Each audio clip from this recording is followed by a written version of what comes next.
Hello everyone. जैसा कि हम सब जानते हैं कि इनकम टैक्स डिपार्टमेंट ने एक नई फैसिलिटी दी है टैक्स पेयर को, जिसका नाम है डिस्कार्ड रिटर्न। डिस्कार्ड रिटर्न होता क्या है, कैसे हम ये फैसिलिटी अवेल कर सकते हैं, इसको अवेल क्यों करना है या कब करना है, ये सब जानकारी आज हम इस वीडियो में देखेंगे। मेरा नाम है C A Mayank Mundora. I welcome all my professional colleagues and all the other audience who are watching this video. तो आज हम इस वीडियो में डिस्कस करेंगे कि डिस्कार्ड रिटर्न है क्या।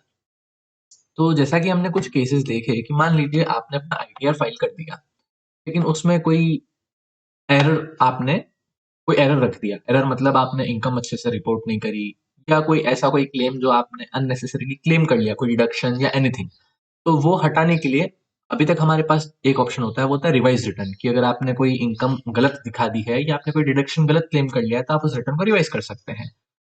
अब अगर कोई चाहे कि मैं उसको रिवाइज ना करूं और मैं अपने ओरिजिनल रिटर्न में ही सब कुछ सुधार कर लूं, तो उसके लिए जो फैसिलिटी दी गई है वो है discard return. Discard return actually करता क्या है, जो रिटर्न आपने फाइल किया है, नॉट वेरीफाइड, सिर्फ फाइल, तो जो रिटर्न आपने फाइल किया है आप उसको डिस्कार्ड कर सकते हो। और उसके बाद जब आप वापस अपना रिटर्न भरोगे तो date will be treated as a fresh return, यानी वो ओरिजिनल रिटर्न ही माना जाएगा अगर आपने पुराने रिटर्न को डिस्कार्ड कर दिया है तो। डिस्कार्ड आप कब तक कर सकते हैं, अगर आपने उस आईटीआर को वेरीफाई नहीं किया है तो। अगर आपका कोई अनवेरीफाइड आईटीआर है, जैसे आपने फॉर एन एग्जांपल आज रिटर्न फाइल किया, 30 डेज के अंदर अंदर उसको वेरीफाई करना होता है, आपने उसको वेरीफाई नहीं किया और आपने उसको डिस्कार्ड कर दिया, तो date will be taken off from the portal और वो रिटर्न कभी माना ही नहीं जाएगा। और उसके बाद आप जो भी रिटर्न फाइल करेंगे वो आपका ओरिजिनल रिटर्न माना जाएगा। अब इसके रिगार्डिंग कुछ एफएक्यूज है जिसका जवाब इनकम टैक्स डिपार्टमेंट ने खुद ने दिया है, तो हम वो देख लेते हैं, उससे हमें और अच्छी क्लैरिटी मिल जाएगी। पहला क्वेश्चन है, आई filed my original ITR under section 139(1) on 30th July but not yet verified, can I discard it? हाँ। पहला क्वेश्चन कहता है कि उसने ओरिजिनल रिटर्न फाइल किया 139(1) के अंडर, लेकिन उसने अभी तक उसको वेरीफाई नहीं किया है, तो क्या आप उसे डिस्कार्ड कर सकते हैं? हाँ, कर सकते हैं। डिस्कार्ड ऑप्शन फॉर 139(1) यानी ओरिजिनल रिटर्न, 139(4) यानी बिलेटेड रिटर्न एंड 139(5) यानी रिवाइज्ड रिटर्न, आप इन सभी को अगर अनवेरिफाइड है तो आप उसे डिस्कार्ड कर सकते हैं। User is provided a facility to file an ITR afresh after discarding the previous unverified ITR। आपको एक नई रिटर्न फाइल करने की फैसिलिटी दी जाएगी जब आप अपना पुराना रिटर्न को डिस्कार्ड कर देंगे, अनवेरिफाइड आईटीआर को डिस्कार्ड कर देंगे। However, if the ITR under section 139(1) is discarded and the subsequent return is filed after the due date, मान लीजिए आपने 30 जुलाई को ITR फाइल किया था, लेकिन आपने उसको डिस्कार्ड किया after 31st of July. 31st of July जो होती है वो ओरिजिनल रिटर्न फाइल करने की लास्ट डेट होती है, यानी 139(1) के अंडर में रिटर्न फाइल करने की लास्ट डेट होती है। के बाद अगर आप रिटर्न फाइल करते हैं तो हमको लेट फीस देनी पड़ती है, और रिटर्न जो जाता है वो जाता है 139(4) के अंडर, यानी डिलेटेड रिटर्न के अंडर। तो अगर आप उस आईटीआर को जो 30 जुलाई को जो आपने फाइल किया था, अगर आप उसको 2 या 3 अगस्त को उसको डिस्कार्ड करते हैं, आप रिटर्न तो भर पाएंगे, लेकिन रिटर्न जो जाएगा वो 139(4) में जाएगा और उसके लिए आपको लेट फीस भी भरनी पड़ेगी।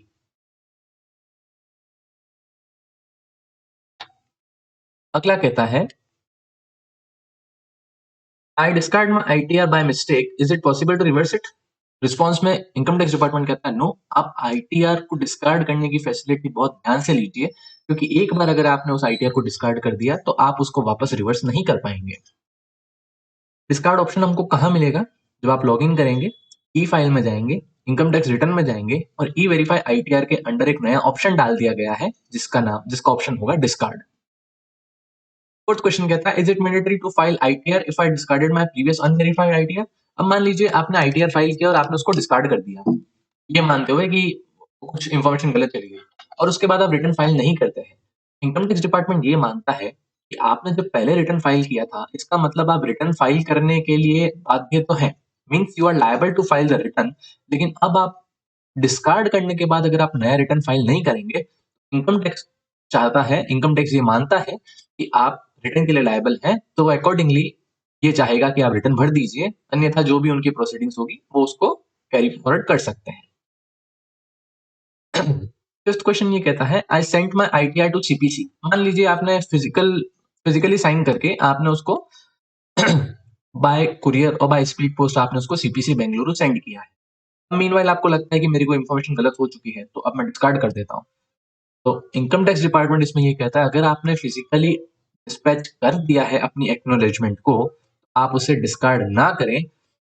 User shall not discard such returns where the ITR has already been sent to CPC. उसमें अंडरटेकिंग भी मांगी जाएगी, उस अंडरटेकिंग में लिखा भी जाएगा कि आपने ये जो आईटीआर है, आपने सीपीसी को फिजिकली कुरियर नहीं किया है। कि वेरीफाइड आईटीआर को डिस्कार्ड नहीं किया जा सकता है, ओनली अनवेरीफाइड आईटीआर को डिस्कार्ड किया जा सकता है। अगर आपने उसको डिस्पैच कर दिया है, that means it is under the process of verification, तो अब आप उसको डिस्कार्ड नहीं कर सकते। नेक्स्ट क्वेश्चन है where can I avail this when can I avail this discard option and can I avail this discard option multiple times or only once? तो इसमें ITD कहता है user can avail this option only if the ITR status unverified or pending for verification. There is no restriction on availing this option multiple times. Pre-condition is ITR status is unverified, pending for verification. आपने एक बार file किया, आपको लगा कि नहीं गलत हो गया, तो आप उसको डिस्कार्ड कर सकते हैं। अगर आपने उसको अभी तक वेरीफाई नहीं किया है, तो दूसरी बार फाइल किया, आपने उसको अभी तक वेरीफाई नहीं किया और आपको लगता है कि नहीं मैंने दूसरी बार भी गलत फाइल किया, आप उसको दूसरी बार भी डिस्कार्ड कर सकते हैं। 7th question है, my ITR for assessment year 22-23 is pending for verification. Can I avail this discard option? तो ये डिस्कार्ड ऑप्शन असेसमेंट ईयर 22-23 से नहीं है, ये असेसमेंट ईयर 23-24 से आपको मिलेगा डिस्कार्ड का option from the assessment year 23 and 24, यानी फाइनेंशियल ईयर 22-23 से स्टार्ट होगा और 31 दिसंबर तक ही अलाउ होगा ये ऑप्शन आपको। और लास्ट क्वेश्चन जो है, I discarded my original ITR filed on 30th July on 21st August and I want to file subsequent ITR on 22nd August, which section should I select? तो इसमें question ऐसा है कि 30 जुलाई को आपने रिटर्न फाइल किया, 21 अगस्त को आपने उसको डिस्कार्ड कर लिया, यानी with in 30 days and unverified. अब आप 22 तारीख को रिटर्न फाइल करना चाहते हैं, तो आप कौन से सेक्शन में फाइल करेंगे, 139(1) या 139(4)? 139(1) का जैसा भी अपन ने ऊपर डिस्कस किया कि 139(1) की जो टाइम लिमिट है वो है 31st जुलाई, यानी 31st जुलाई के बाद में अगर आप आईटीआर फाइल कर रहे हैं तो that will be under section 139(4), that is deleted return.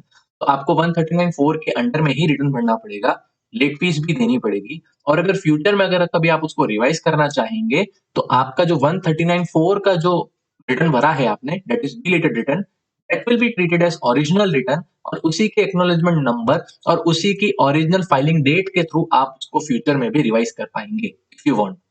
139(1) के अंडर में रिटर्न सिर्फ 31st जुलाई तक जा सकता है, उसके बाद में अगर आप रिटर्न भरते हैं तो that will be under section 139(4), that is deleted return. उम्मीद करता हूं कि आपको डिस्कार्ड रिटर्न का जो फैसिलिटी जो इनकम टैक्स डिपार्टमेंट ने दिया है वो आपको अच्छे से समझ आया हो। अगर आपको ये वीडियो अच्छा लगा तो हमारे इस चैनल को सब्सक्राइब करें और ऐसे और इंपॉर्टेंट अपडेट्स के लिए जुड़े रहें हमारे साथ। तब तक के लिए मिलते हैं, शुक्रिया, थैंक यू, बाय बाय।